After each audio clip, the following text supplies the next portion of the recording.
In this video, we are going to fix Microsoft Store error code 0x80073d0d. So without any further ado, let's get started.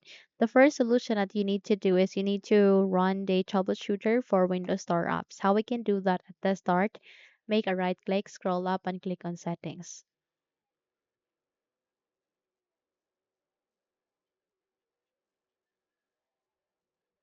At the settings window, please navigate to the search bar, type for Windows Space Store. Then you can see find and fix problems with Windows Store apps. Click on it. And then please click on next so that you can run the troubleshooter. So please wait until this would be finished. And once you have done it, try to restart your computer and check if the error has been resolved. Okay. But if not, then let's navigate to the next solution. Press Windows key and R key together. Type for wsreset.exe. Click on the OK button. And this will help you to clear the Microsoft Store cache. Is this way you'd be able to resolve it. Okay.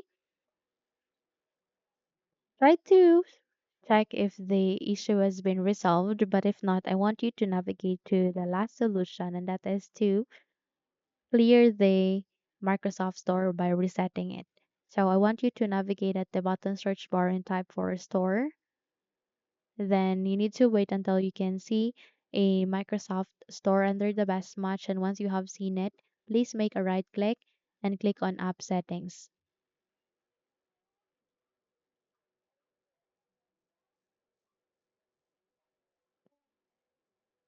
Here at the settings, scroll down.